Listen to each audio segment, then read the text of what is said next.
Well, good evening, everyone. Let me start by saying how good it is to be back in Indonesia.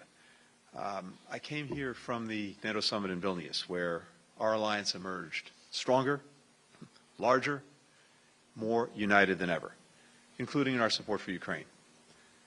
Allies enthusiastically welcomed President Erdogan's commitment to submit Sweden's NATO accession protocols to the Turkish parliament. I've been in constant communication with Turkish Foreign Minister Fidan, including here in Jakarta, as well as our friends in Sweden, to help drive this forward, both in the lead-up to Vilnius and in the days since. And we continue to encourage Turkey to complete the accession process as swiftly as possible. This is my fourth visit to Indonesia as Secretary of State, and I want to begin by thanking President Jokowi and my friend, Foreign Minister Retno, for their incredibly warm hospitality. Indonesia is a vital U.S. partner and a regional and global leader. Earlier today, we had a very productive U.S.-Indonesia strategic dialogue focused on everything from advancing economic cooperation through the Indo-Pacific Economic Framework to collaborating on regional issues to advancing shared priorities on public health, on climate, on cyber and maritime security. As we prepare next year to mark 75 years of diplomatic relations, our strategic partnership with Indonesia is stronger than ever. And I want to thank especially our ambassador here, Ambassador Sung Kim and his team, for their work to strengthen that partnership. Today I joined ministers from ASEAN and the region at the East Asia Summit Ministerial, the U.S. ASEAN Ministerial Meeting, and the ASEAN Regional Forum, where we discussed deepening cooperation to realize our shared vision of free, open, prosperous, secure, interconnected, and resilient Indo-Pacific. And what does that mean? That means a region where countries are free to choose their own path and their own partners, where problems are dealt with openly, where rules are reached transparently and applied fairly, where goods, where ideas, where people flow lawfully and freely. At the heart of that approach is our comprehensive strategic partnership with ASEAN, ASEAN centrality, and the ASEAN outlook on the Indo-Pacific. We've launched what President Biden calls a new era in U.S.-ASEAN relations, defined by greater scope, greater collaboration, greater ambition. Already, in 2023, we've had high-level engagements on everything from transportation to transnational crime. Next month, the U.S. will join ASEAN ministers for economic, energy, and climate meetings, in addition to convening the inaugural ASEAN-U.S. dialogue on the rights of persons with disabilities. I'm grateful to our ambassador, Johannes Abraham, and his team for elevating our partnership with ASEAN. In today's meetings, we discussed how we can leverage our combined strength through the U.S.-ASEAN partnership to deliver on the issues that matter most to our people. The United States is ASEAN's largest source of foreign direct investment, and over 6,200 American companies operate within ASEAN countries, generating inclusive and broad-based growth that will benefit all our people. Last year, U.S. trade with ASEAN totaled more than $500 billion, and that supported more than 625,000 jobs in the United States. To make that trade faster, cheaper, more dependable, we've invested significantly in the ASEAN single window. That's an automated system for clearing customs across the region. We're partnering to address the climate crisis and to accelerate the clean energy transition. That includes working to launch the U.S. ASEAN Climate Solutions Hub, which will help ASEAN countries build greater resilience and meet their ambitious emissions reductions targets, and as well our collaboration on renewable battery storage and electricity transmission. This was a subject of some discussion today. We're deepening the bonds between our combined 1 billion people. Earlier today, I had a chance to meet with some of our young Southeast Asian leaders. Since we launched Wasili a decade ago, we provided fellowships and in-person training to more than 6,000 trailblazers who are literally transforming their communities, and we're going to double the size of Wasili in the next 3 years. As we work to advance this affirmative vision, this affirmative agenda for the region, we're responding to challenges to our shared security and prosperity and to the broader international order. As the military regime in Myanmar continues to commit atrocities and undermine regional stability, there was broad support in today's meetings for continuing to press the regime to end the violence and to fulfill its commitments under ASEAN's 5-point consensus. The DPRK's unlawful weapons of mass destruction and ballistic missile programs, including its latest ballistic missile launch just this week, also threaten the region and the global non-proliferation regime. We remain committed to the denuclearization of the Korean Peninsula, to countering the DPRK's malicious cyber activities, to addressing its systematic human rights violations. And as we've consistently said, both publicly and to Pyongyang, we are prepared to engage in dialogue without preconditions. Unfortunately, to date, Pyongyang's answer to that proposal has been to launch more missiles. Like many countries in the region, we're concerned by the PRC's increasing assertiveness in the South and East China Seas and in the Taiwan Strait. We remain committed to upholding freedom of navigation and overflight in the South China Sea, a critical throughway for global commerce and connectivity, and we support ASEAN's negotiation of a code of conduct consistent with international law. The United States also seeks to maintain peace and stability in the Taiwan Strait, which is in the interest of all nations. 50% of global commerce goes through that strait every single day. Some 70% of the semiconductors made for the world are made in Taiwan. We continue to oppose unilateral changes to the status quo by either side. The United States will continue to responsibly manage our relationship with China, including by strengthening channels of communication to make clear our positions and intentions around these and other issues, as well as to explore areas where the U.S. and the PRC might cooperate on shared challenges. Yesterday, following up on my trip to China a few weeks ago, Director Wong and I had a candid and constructive conversation on a range of bilateral, regional, and global issues. These included Russia's war of aggression against Ukraine and cross-strait relations. Despite very clear areas of disagreement, the United States is also prepared to work with Beijing on challenges that affect people in the United States, the PRC, and around the world. Finally, Russia's war of aggression on Ukraine continues to harm not only Ukrainians, but people across this region. It is essential that we extend and expand the Black Sea Grain Initiative, which Russia is threatening to end once again on July 18. If Moscow follows through on its threat, developing countries, including in the region, will pay the price, including quite literally with higher food prices as well as greater food scarcity. As we work to extend the initiative, we also stand ready to support a just and lasting peace to the conflict based on the principles of sovereignty, territorial integrity, and independence. Principles that are at the heart of the United Nations Charter and ASEAN's Treaty of Amity and Cooperation, and that reflect the desire of people and nations in every part of the world to be able to choose their own path, free from the use of force, coercion, or aggression. The U.S. and ASEAN will continue to champion these principles together as we tackle shared challenges and realize the promise of this extraordinarily dynamic region. With that, happy to take some questions. We'll first go to Abigail Williams with NBC News.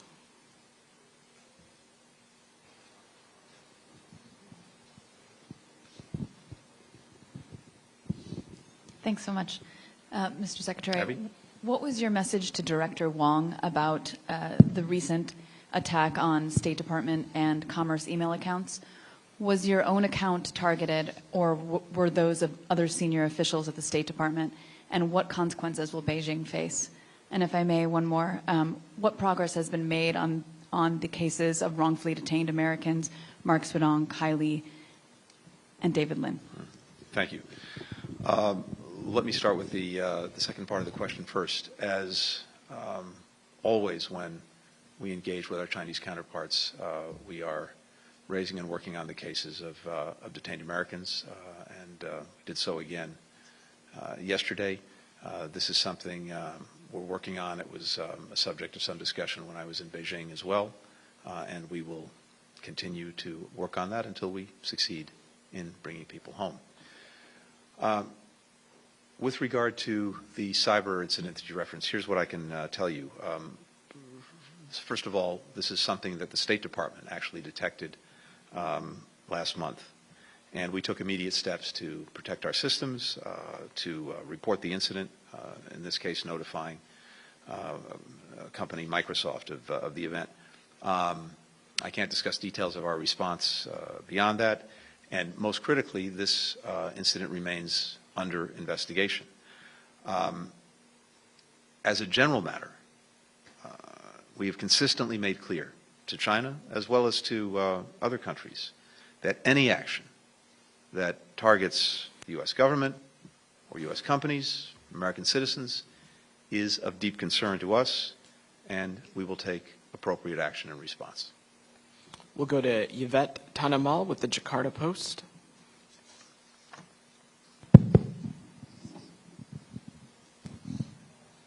Thank you. My first question for you today would be, what is some of the U.S. practical steps to maintain safety and stability in the region while upkeeping ASEAN centrality? How is the Shanfest negotiations going, and how close is the U.S. to possibly acceding to the treaty? My second question is, what would be your response to the criticism saying that the U.S.'s increased military presence in the Pacific will inevitably provoke what it's trying to deter, which is conflict? Thank you. Great, thank you. First, with regard to the Shanfest Treaty, the United States is deeply committed to a rules-based non-proliferation regime, and this is true across the board. We very much appreciate ASEAN's leadership on this issue, and we very much look forward to continuing and, in fact, intensifying our consultations with ASEAN.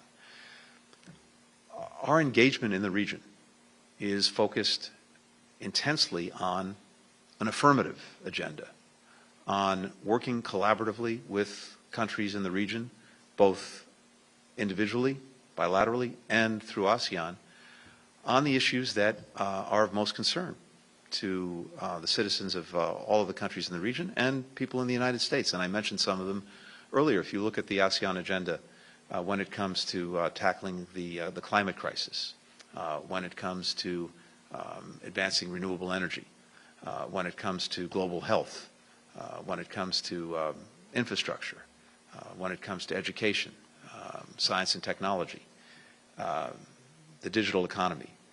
These are all areas where we are deeply engaged with ASEAN, and that's really the focus of what we're doing. At the same time, if you look at the ASEAN outlook and you look at our own strategy, they're extraordinarily coincident in what we're trying to achieve together. And that starts with a shared vision for the region, one that is free, open, secure, prosperous, connected, and resilient.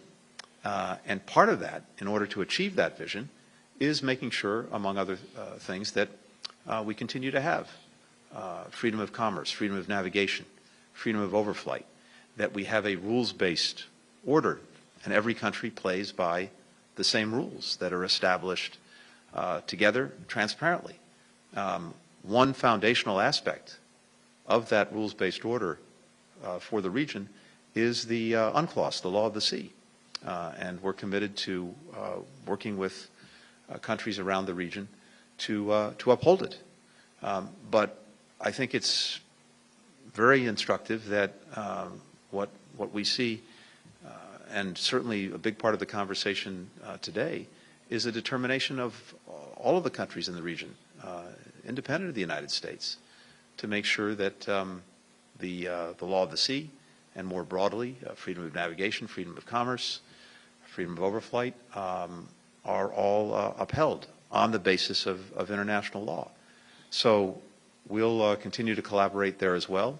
That really is a big part of the basis of ensuring that we have a region that is genuinely free, open, prosperous, secure, connected, and resilient. We'll next go to Sean Tandon with the AFP.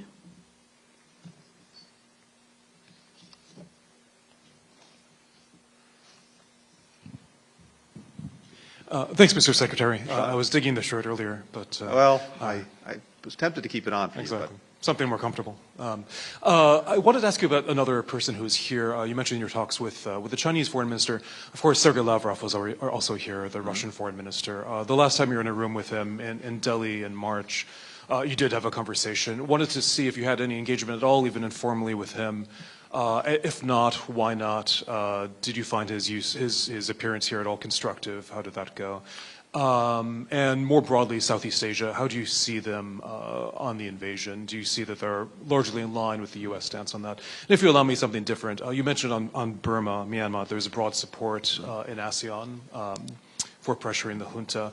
Thailand recently has been engaging the junta. How do you see that? Do you see that as a step forward? Do you see that as contradicting ASEAN efforts? Thanks.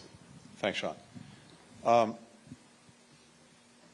So, look, I don't think it's appropriate for me to speak for the members of ASEAN. I'll let them speak for themselves. I think it's fair to say that based on what we heard from Foreign Minister Lavrov today, his interventions and engagements were not constructive or productive on any issue. He focused, unlike the United States and unlike many other countries, on a totally negative presentation and agenda in which he effectively ascribed every problem in the world to the United States. We were resolutely focused on the affirmative agenda that we have with ASEAN, including many of the issues that I've already had an opportunity to discuss. But I'll leave it to you to see how others heard that. But I think there was a very stark difference in the focus that we brought to this affirmative agenda and this shared vision for the future of the region, and what we heard from Foreign Minister Lavrov. The countries of Southeast Asia, including, by the way, in the statement that the foreign ministers released yesterday, the ASEAN statement, but also independently or through the United Nations, other international organizations, have made very clear that they're committed to the basic principles that underlie the United Nations Charter and the ASEAN Treaty of Amity that are being aggressed by Russia in Ukraine, along with the Ukrainian people. Territorial integrity, sovereignty, independence. I think virtually every country in the region has spoken clearly to that in one way or another, again, either through statements yesterday at the United Nations or independently.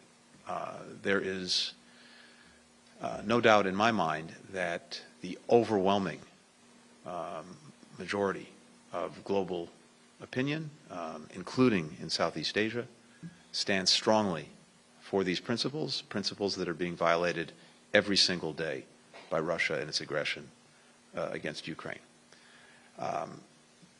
And again, I didn't hear anything from Foreign Minister Lavrov that suggested any change in direction when it comes to what Russia is doing in Ukraine.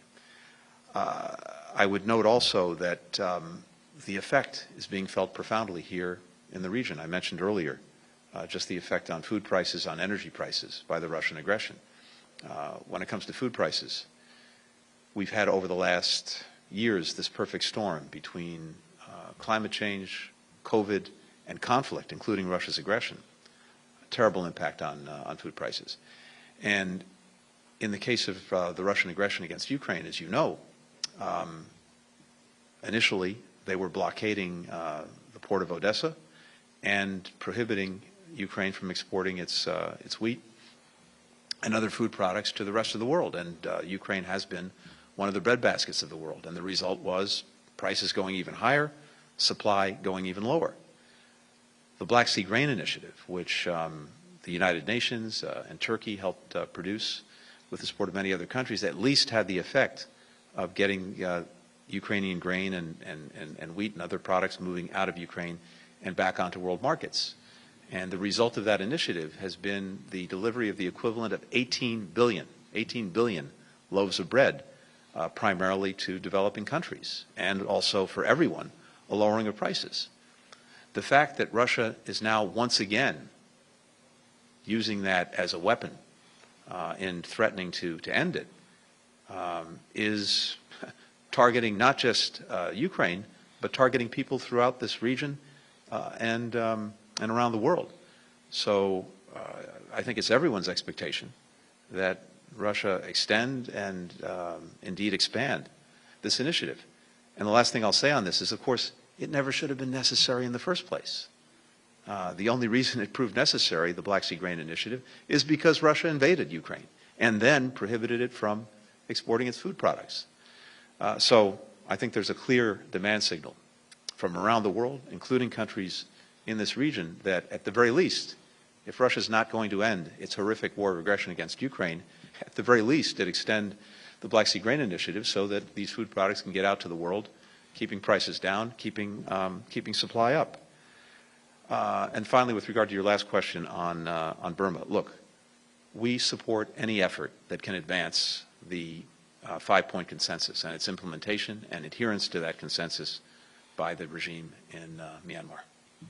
We'll next go to Iqbal Himaran from Metro TV.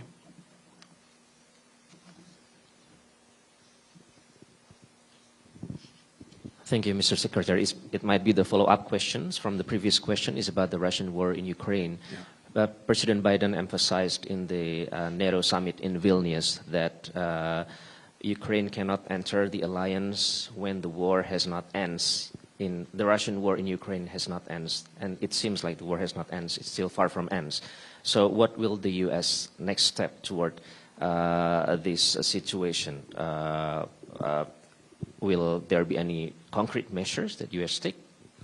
Well, I think you saw just this week in Vilnius, dozens of countries take very concrete measures in continuing support of Ukraine as it tries to defend its territory, as it tries to retake land that was seized from it by Russia, as it works to protect its people, its freedom, and its future. You saw that in the very robust package of support that all of the NATO countries provided to Ukraine, both politically and practically, including measures that will extend over many years to strengthen Ukraine's defense institutions, to help pursue the process of reforming them, to make them more interoperable with NATO. You saw that as well in something that was announced by the G7 countries with some other partners, a commitment to Ukraine's security, and to now negotiating on a bilateral basis with these countries and Ukraine security programs, security assurances that will strengthen for years to come Ukraine's ability to defend itself and to deter aggression.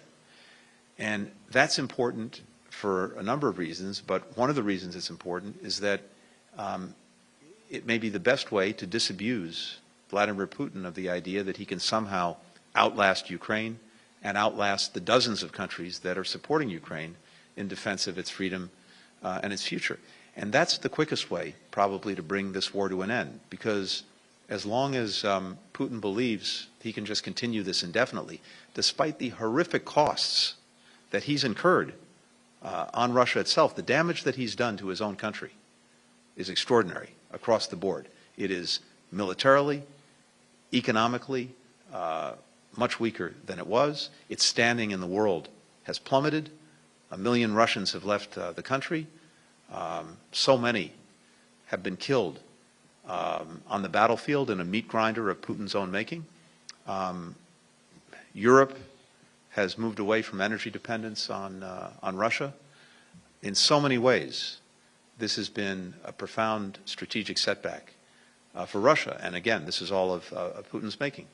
But as long as he continues to believe that somehow he will prevail, he's likely to continue. He needs to be disabused of that notion. These long-term commitments to Ukraine's security, but also to its economic well-being, as well as humanitarian assistance, are probably the best way to do that. But fundamentally, as President Biden said yesterday, Putin has already lost in terms of what he was trying to achieve in Ukraine. Remember, this was about, for Putin, erasing Ukraine from the map, ending its independence, subsuming it into Russia. That's failed and cannot succeed. The question now is exactly where and how this ends. Fundamentally, these decisions need to be up to Ukraine because it's about its future, it's about its people, it's about its land, its freedom. No one wants the war to end sooner than the Ukrainian people themselves. They're on the receiving end of this horrific violence day in, day out. And we strongly support any country that can find a way forward toward a just and durable solution, one that is consistent with the UN Charter, territorial integrity, independence, and sovereignty. But thus far, as I said earlier, we haven't seen any signs from Russia that it's actually willing to engage in meaningful diplomacy and end the war that it started. Thanks, everybody. Thank you. Thank you.